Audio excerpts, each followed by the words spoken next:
Good morning all of you. मैं Ghanshyam धूड़िया, Gurugram degree college चकपाशवी आलम श्री विजयनगर के इस यूट्यूब चैनल में आपका स्वागत करता हूं। आज हम BA final year history first आधुनिक भारत का इतिहास, इसके अंतर्गत आज का जो हमारा टॉपिक रहेगा वह है अंग्रेजों की भू राजस्व व्यवस्था। इसके अंतर्गत आज का हमारा टॉपिक है वह है रेत वाली प्रथा और महल वाली प्रथा। इन दो व्यवस्थाओं के बारे में जानकारी प्राप्त करेंगे। इससे पिछले वीडियो में हमने अंग्रेजों द्वारा स्थापित भू राजस्व व्यवस्था के अंतर्गत स्थायी बंदोबस्त के बारे में जानकारी प्राप्त कर ली थी।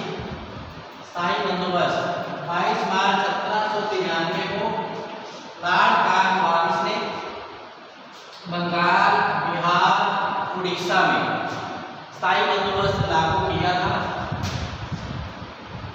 22 मार्च 1793 को लॉर्ड कॉर्नवालिस ने बंगाल, बिहार, उड़ीसा में स्थायी बंदोबस्त लागू किया था। इस व्यवस्था के अंतर्गत जमींदारों को भूमि का वास्तविक मालिक मान लिया गया था। स्थायी बंदोबस्त के अंतर्गत अंग्रेजों ने भूमि का वास्तविक मालिक जमींदारों को मान लिया। इस बंदोबस्त के अंतर्गत लगान वसूली का 89% भाग कंपनी का, 89% लगान का जो भाग कंपनी का होता था और 11% जो भाग था वह जमींदार का हुआ करता था। स्थायी बंदोबस्त योजना विनाशकारी सिद्ध हुई क्योंकि इसके अंतर्गत किसानों का शोषण काफी बढ़ गया था।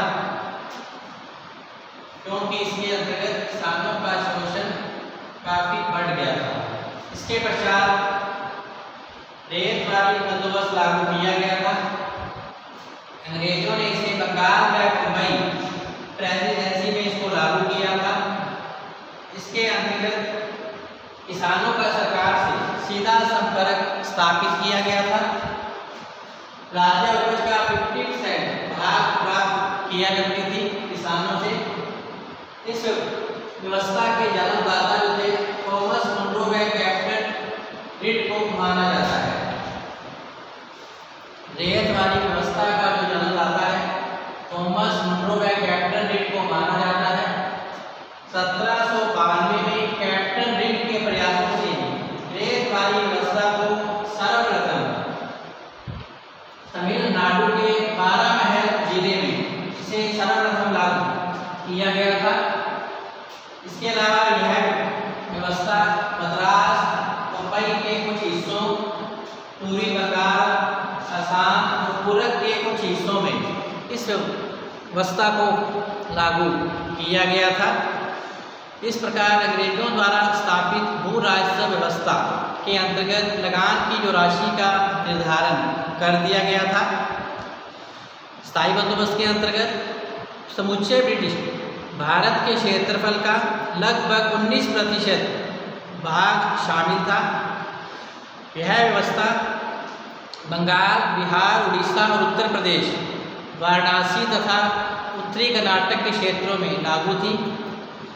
इस स्थायी बंदोबस्त के अंतर्गत भूमि का वास्तविक मालिक जमींदारों को मान लिया गया था और उनसे लगान की राशि निश्चित निर्धारित कर दी गई थी। इस व्यवस्था के अंतर्गत जमींदार जिन्हें भूस्वामी के रूप में मान्यता प्रदान कर दी गई थी, इनको अपने क्षेत्रों में भू राजस्व वसूली कर उसका 10वां अथवा 11वां हिस्सा अपने पास रखना पड़ता था और शेष 89% जो हिस्सा है कंपनी का होता था। इस व्यवस्था के लाभ के रूप में कंपनी की आय में एक निश्चित हिस्सा प्राप्त हो गया था, जिस पर फसल नष्ट होने पर भी कोई असर नहीं पड़ता था। दूसरा लाभ ये था, स्थायी बंदोबस्त में दूसरा लाभ ये रहा कि जमींदारों के रूप में कंपनी को एक ऐसे वर्ग का सहयोग मिला था जो लंबे समय तक कंपनी के प्रति निष्ठावान बना रहा था। स्थायी बंदोबस्त के कारण ही जमींदार वर्ग अंग्रेजों का समर्थक मित्र बन गया था। स्वतंत्रता प्राप्ति तक यह वर्ग अंग्रेजों का समर्थक बना रहा था। स्थायी बंदोबस्त के अंतर्गत जमींदारों की स्थिति अत्यधिक मजबूत हो गई, वहीं किसानों की दशा में काफ़ी गिरावट आई, क्योंकि जमींदारी व्यवस्था के अंतर्गत जमींदारों को भूमि का वास्तविक मालिक मान लिया गया था। साथ ही भूमि पर जनसंख्या का दबाव बढ़ गया था कि लोगों के सामने खेती के अलावा कोई दूसरा और मार्ग नहीं रह गया था। तो इस प्रकार स्थायी बंदोबस्त योजना जो भू राजस्व के अंतर्गत अंग्रेजों द्वारा स्थापित की गई थी, यह पूर्णतः विनाशकारी सिद्ध हुई थी। इस योजना के द्वारा किसानों का शोषण अधिक हुआ था। वहीं इस योजना के द्वारा जमींदार वर्ग व अंग्रेज अत्यधिक लाभ में रहे थे। तो इस प्रकार स्थायी बंदोबस्त योजना एक विनाशकारी योजना सिद्ध हुई थी। इसके पश्चात रैयतवारी बंदोबस्त लागू किया गया था। अंग्रेजों ने इसे बंगाल व बम्बई के प्रेसिडेंसी में इसको लागू किया था। इस रैयतवारी बंदोबस्त के अंतर्गत सरकार का सीधा संपर्क अब किसानों से स्थापित हुआ। जहां स्थायी बंदोबस्त में सरकार का संबंध जमींदार वर्ग से स्थापित था, वहीं अब सरकार का सीधा संपर्क किसानों से स्थापित हुआ। उपज का 50% लगान कंपनी को किसानों के द्वारा चुकाना पड़ता था। जो किसान समय पर लगान नहीं चुका पाते थे, उन्हें भूमि से बेदखल होने का डर रहता था। स्थायी बंदोबस्त जो कि 10 वर्षीय योजना थी, रैयतवारी व्यवस्था के अंतर्गत राज्य उपज का 50% लगान वसूल करती थी। इस व्यवस्था के जन्मदाता थॉमस मुनरो व कैप्टन रिड को माना गया है। 1792 में कैप्टन रिड के प्रयासों से रैयतवारी व्यवस्था को तमिलनाडु के 12 महल जिले में सर्वप्रथम इसे लागू किया गया था। इसके अलावा रैयतवारी व्यवस्था मद्रास, मुंबई के कुछ हिस्से, पूर्वी बंगाल, आसाम और पूरब के कुछ हिस्सों में इस व्यवस्था को लागू किया गया था। तो इस प्रकार स्थायी बंदोबस्त के बाद रैयतवारी व्यवस्था लागू की गई थी। आइए हम देखते हैं रैयतवारी व्यवस्था के बारे में विस्तार से जानकारी प्राप्त करते हैं।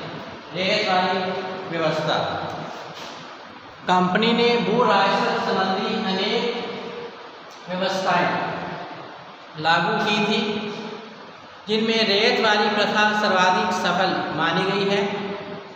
यह व्यवस्था प्रमुख रूप से मद्रास तथा मुंबई के प्रांतों में लागू की गई थी।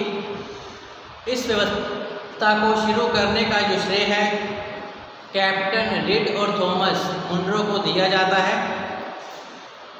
इस व्यवस्था के अंतर्गत किसानों को भूमि का वास्तविक मालिक अब मान लिया गया था। उनके साथ सरकार का सीधा संपर्क अब स्थापित हुआ और राज्य का लगान देने के लिए किसान उत्तरदायी ठहराए गए। इस व्यवस्था के अंतर्गत किसानों को उपज का 50% लगान कंपनी को जमा करवाना पड़ता था। यह व्यवस्था 1812 ईस्वी में लागू की गई थी। रैयतवारी व्यवस्था 1812 ईस्वी में लागू की गई थी।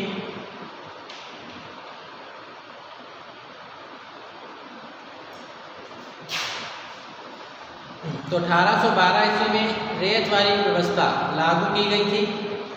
इसके अंतर्गत किसानों का सरकार से सीधा संपर्क स्थापित हुआ था और किसान राज्य का लगान चुकाने के लिए उत्तरदायी ठहराए गए थे।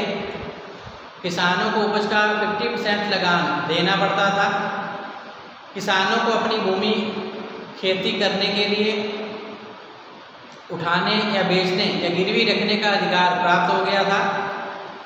इसके अंतर्गत यह निश्चित किया गया कि जब तक भूस्वामी सरकार को नियमित रूप से लगान जमा कराता रहेगा, तब तक उसे भूमि से बेदखल नहीं किया जाएगा।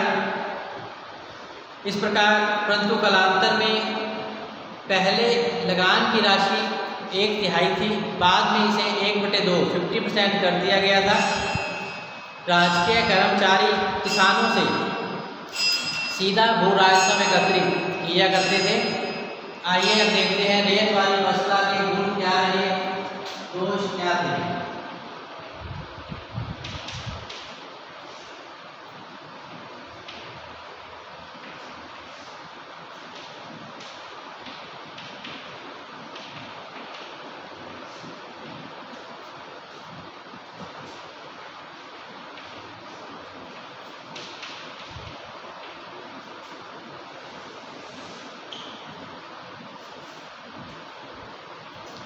नंबर 1 है निर्धारित लगान का सरकारी राजकोष में जमा होना।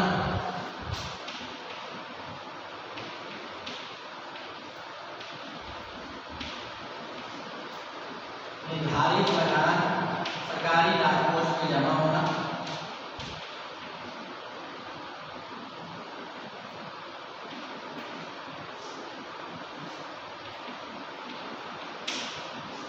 सरकारी राजकोष में जमा होना।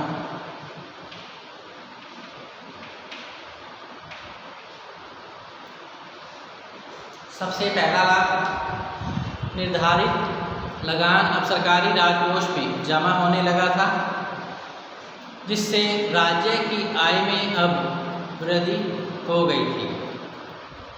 तो रेत वाली व्यवस्था के अंतर्गत निर्धारित लगान अब सरकारी राजकोष में जमा होने लग गया था, जिससे राज्य की आय में बढ़ोतरी हुई। नेक्स्ट है स्थायी तौर पर लगान निर्धारित नहीं करना।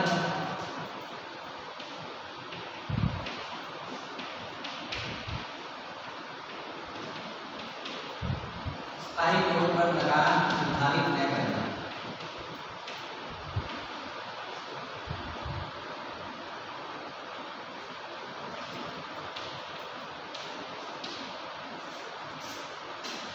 तो इस प्रकार इस व्यवस्था में लगान की राशि स्थायी तौर पर निर्धारित नहीं की गई थी। 20 या 30 वर्ष के पश्चात इसमें वृद्धि संभव थी, अतः राज्य की आय में और अधिक बढ़ोतरी हो सकती थी। नेक्स्ट है सरकार और किसानों के बीच सीधा संपर्क।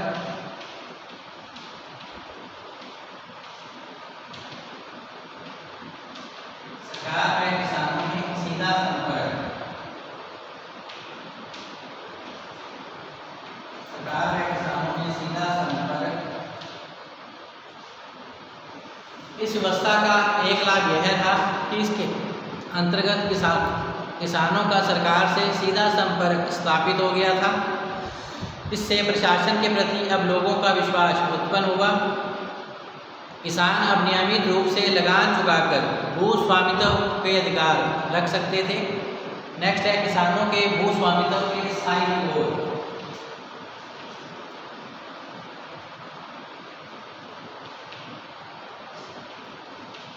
किसानों के भू स्वामित्व के स्थायी रिकॉर्ड।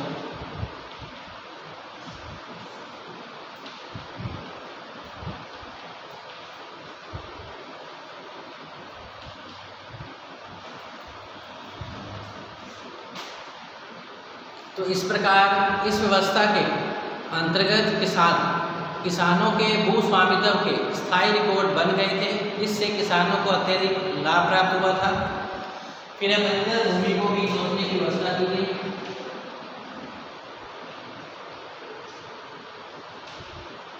बंजर भूमि पर खेती। तो रेत वाली व्यवस्था के अंतर्गत अब बंजर भूमि को भी जोते जाने की पूरी व्यवस्था की गई थी, जिससे अब सरकार को अतिरिक्त आय होने लगी थी। नेक्स्ट है भूमि का केवल जमींदारों के हाथों में केंद्रित न होना।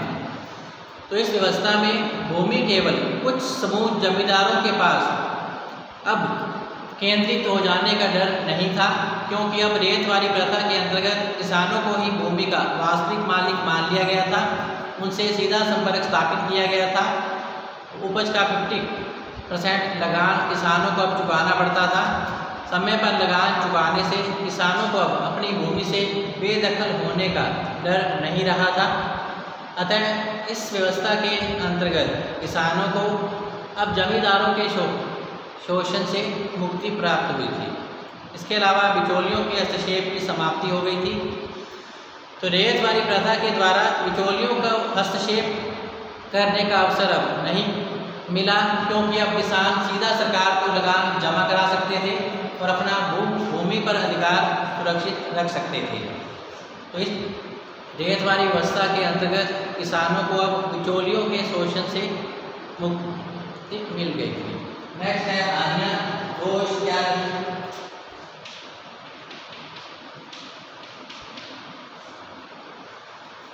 सबसे पहला दोष रैयतवाड़ी प्रथा का, इस व्यवस्था में लगान की दर अधिक थी। इस व्यवस्था में लगान की दर अधिक थी, अर्थात किसानों को उपज का 50% लगान सरकारी राजकोष में जमा करवाना पड़ता था। जो किसान लगान चुकाने में असमर्थ होते थे उन्हें मजबूरी में आकर साहूकारों से ऋण लेना पड़ता था, अपनी जमीनें गिरवी रखनी पड़ती थी और लगान न चुकाने पर इन्हें भूमि से बेदखल होने का भी डर बना रहता था। नेक्स्ट है 2 नंबर हानि, राजस्व कर्मचारी किसानों से कठोरतापूर्वक लगान वसूल करते थे। लगान का कठोरतापूर्वक वसूलना, लगान की कठोरतापूर्वक वसूली।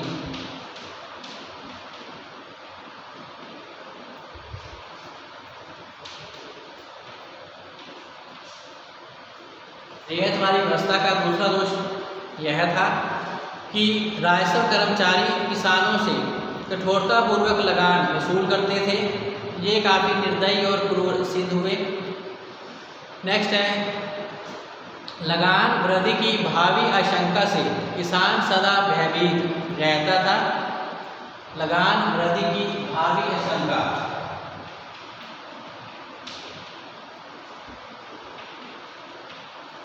लगान वृद्धि की भावी आशंका,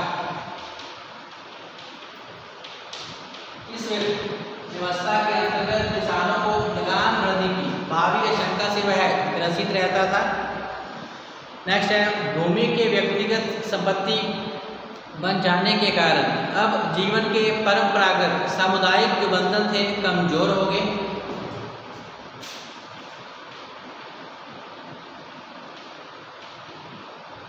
परंपरागत स्थायी बंधन कमजोर हो गए।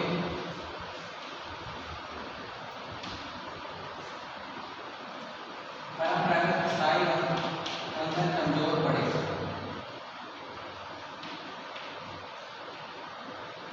रैयतवाड़ी प्रथा के अंतर्गत किसानों के परंपरागत सामुदायिक जो बंधन थे अब कमजोर पड़ने लगे थे।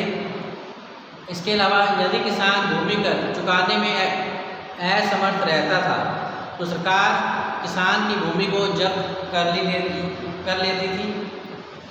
इसके अलावा इस व्यवस्था के अंतर्गत भ्रष्टाचार व्यापक था। इस व्यवस्था के अंतर्गत भ्रष्टाचार व्यापक था। इस व्यवस्था के अंतर्गत भ्रष्टाचार व्यापक ही रहा।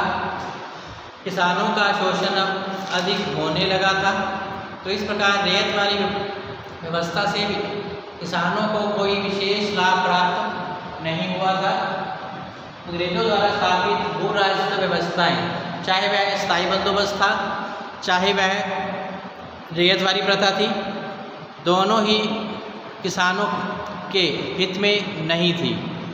तो आइए अब हम देखते हैं रैयतवाड़ी प्रथा के बाद महलवाड़ी प्रथा। आइए अब हम देखते हैं महलवाड़ी प्रथा, अंग्रेजों की भू राजस्व की अन्य व्यवस्था।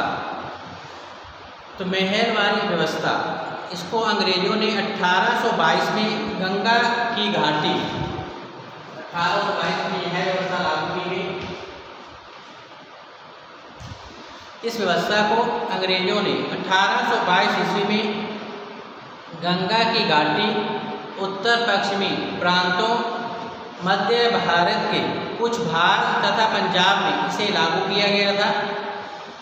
इस व्यवस्था के अंतर्गत निश्चित समय के लिए भू राजस्व व्यवस्था निर्धारित की गई थी। भू राजस्व या तो स्थानीय गांव के जमींदार अथवा वंशानुक्रमगत राजस्व एकत्रित करने वाले से अथवा महाल कुछ गांवों को मिलाकर महाल बनता था कि जमींदार अथवा भू राजस्व एकत्रित करने वाले वंशानुक्रमगत अधिकारी से यह लगान निश्चित किया गया था। तो बहलवारी व्यवस्था के अंतर्गत गांव के मुखिया को चुन लिया गया था, वही पूरे गांव के व्यक्तियों के लगान चुकाने के लिए उत्तरदायी होता था। तो इस प्रकार बहलवारी व्यवस्था में भूमि कर की इकाई किसान का खेत नहीं था, बल्कि गांव या महाल माना जाता था। गांव की समस्त भूमि सम्मिलित सभा की भूमि मानी जाती थी, जिसे कि भागीदारों का समूह भी कहा गया है। भूमि कर के लिए यही समूह उत्तरदायी होता था। प्रत्येक गांव का भूमि कर तय कर लिया गया था। समस्त गांव को सम्मिलित रूप से तथा गांव का प्रत्येक किसान अपने साथी किसानों के लगान चुकाने के लिए उत्तरदायी ठहराया गया था। गांव का मुखिया सरकार को निश्चित लगान के संबंध में समस्त गांव की ओर से समझौते पर व्यक्तिगत रूप से उत्तरदायी ठहराया गया था तथा उसके द्वारा ये हस्ताक्षर किए गए थे। परंतु अधिकतर महलवारी बंदोबस्त में सामूहिक रूप से या महल के आधार पर ही इसे लागू किया गया था। तो प्रत्येक किसान अपने हिस्से का लगान देता था, साथ ही वह अपने साथी किसानों के लगान चुकाने के लिए भी उत्तरदायी ठहराया गया था। इस महलवारी व्यवस्था के अंतर्गत व्यक्तिगत उत्तरदायित्व के साथ साथ सामूहिक उत्तरदायित्व की भावना भी व्यापक थी। यदि कोई किसान अपनी भूमि को छोड़ देता था तो ग्राम सभा इस भूमि को संभालती थी। इस बंदोबस्त में 3/4 भाग सरकार का होता था। तो इस प्रकार महलवारी व्यवस्था में गांव को एक महाल मान लिया गया था, एक मुखिया चुन लिया गया था जो पूरे गांव की ओर से लगान चुकाने के लिए उत्तरदायी ठहराया गया था। किसान सामूहिक रूप से उत्तरदायित्व निभाते हुए अपने अपने हिस्से का लगान मुखिया को चुकाते थे। मुखिया के द्वारा यह लगान कंपनी को चुकाया जाता था, जिसका इसे भागीदारों का समूह भी कहते हैं। किसान अपने हिस्से का लगान तो चुकाता ही था, साथ ही वह अपने साथी किसानों के लगान चुकाने के लिए भी उत्तरदायी बनता था। जो किसान लगान समय पर नहीं चुका पाते थे तो अन्य सभी किसान मिलकर उस किसान की सहायता करते थे और उसका लगान चुकाते थे। तो इस प्रकार अंग्रेजों ने भू राजस्व के संबंध में स्थायी बंदोबस्त, रेतवारी और महलवारी व्यवस्था लागू की। स्थायी बंदोबस्त में जहां अंग्रेजों ने समझौता जमींदारों से किया, उन्हें भूमि का वास्तविक मालिक मान लिया गया। वहीं रेतवारी में भूमि का मालिक किसानों को मान लिया गया। किसानों का सरकार से सीधा संपर्क स्थापित हुआ। वहीं महलवारी व्यवस्था में गांव को एक महाल मान लिया गया था और एक मुखिया चुन लिया गया जो पूरे गांव की ओर से लगान चुकाने के लिए उत्तरदायी ठहराया गया था। तो इस प्रकार अंग्रेजों द्वारा स्थापित भू राजस्व प्रणालियों से किसानों को कोई विशेष लाभ प्राप्त नहीं हुआ। अंग्रेजों की भू राजस्व नीतियाँ विनाशकारी थी। किसानों का शोषण करना ही उनका मुख्य उद्देश्य था। अंग्रेजों द्वारा स्थापित भू राजस्व व्यवस्था के कारण किसानों की आर्थिक दशा दिन प्रतिदिन खराब होती चली गई थी। जमींदार और साहूकार वर्ग जो अल्पसंख्यक में थे, वे दिन प्रतिदिन समृद्धशाली बनते जा रहे थे और बहुसंख्यक किसान गरीब होते चले गए। तो इस प्रकार गरीबी और भूखमरी का शिकार किसानों को होना पड़ा था। तो इस प्रकार अंग्रेजों की भू राजस्व व्यवस्था टॉपिक यही समाप्त होता है। कल हम फिर से हाजिर होंगे नए टॉपिक के साथ। तब तक आप घर पे रहें, सुरक्षित रहें, पढ़ते रहें।